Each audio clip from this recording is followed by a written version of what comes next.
wanahabari, marafiki na wadau wote, leo ni siku muhimu katika safari yangu ya kisiasa.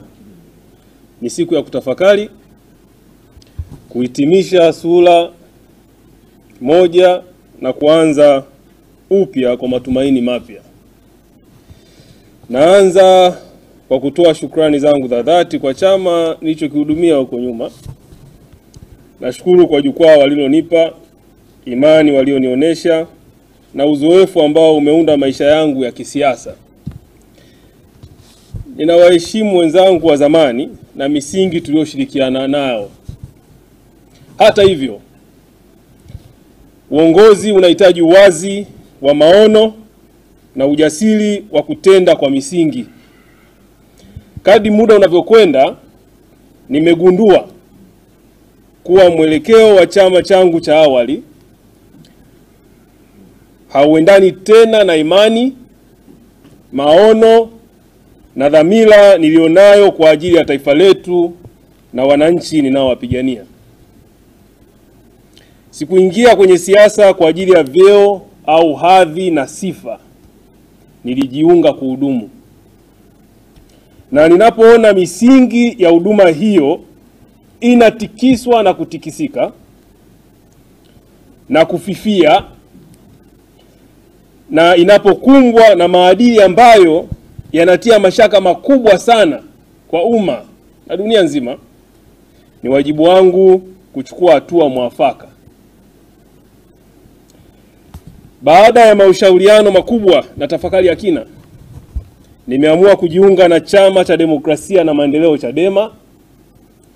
Huu ni uamuzi, si uamuzi wa uraisi wala maslahi ya kisiasa. Ni uamuzi uliotokana na mshikamano wa kweli wa misingi ya haki, uwajibikaji, ushirikishwaji na huduma ya kweli kwa wananchi wa Tanzania. Ninaamini Chadema inatoa jukwaa la mabadiliko ya kweli, jukwaa ambalo naweza kuendeleza kupigania ndoto za wananchi wa kawaida, hasa vijana, wanawake na jamii zilizotengwa. Nataka kuwa wazi. Uamuzi wangu umekuwa daima na utabaki kwa wananchi. Vyama vya siasa ni vyombo tu, lakini wananchi ndio kusudi kubwa. Nitaendelea kusimama kwa ajili ya uadilifu, maendeleo na mabadiliko chanya ya nchi yetu na kwa Watanzania kwa ujumla. Na waomba wote wanaoamini misingi hii wajiunge nasi, wajiunge na Chadema katika safari hii mpya niliyoingia leo. Tuachane na mgawanyiko na tujitume kujenga taifa ambalo uongozi ni huduma, si maslahi binafsi. Asanteni sana. Mungu awabariki nyote.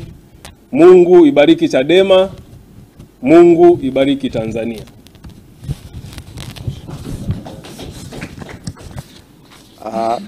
Ndugu waandishi habari, naamini mtakubaliana nami kwamba hapa kuna mtu hapa. Hapa kuna mtu hapa. Hapa kuna mtu. Na ametoka Chauma, kama nilivyosema, ni moja ya waasisi wa Chauma. Amekuwa naibu katibu mkuu wa Chauma, amekuwa msemaji wa Chauma, na kwa maneno yake mnaweza mkaelewa kabisa kwamba ndani ya moyo wake anamaanisha nayo yasema. Ndani ya moyo wake anamaanisha nayo. Siasa kwake ni utumishi kwa umma.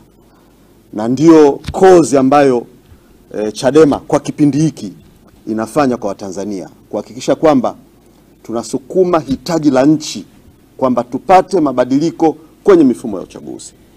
Kwa hivyo nichukue fursa hii nikukaribishe makamu mwenyekiti, umkabidhi mbele ya umma huu. Naomba kwa hapo mbele utamkabidhi katiba. Naomba usimame kwa hapa makamu mwenyekiti. Utamkabidhi katiba ya chama. Picha muhimu muipate. Mkabidhi katiba ya chama.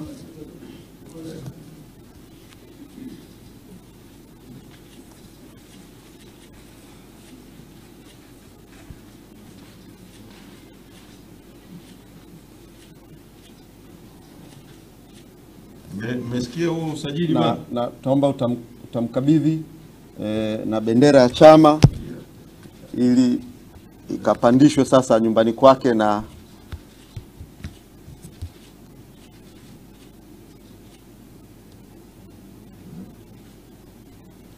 asante sana, ni haya tu. Asante sana.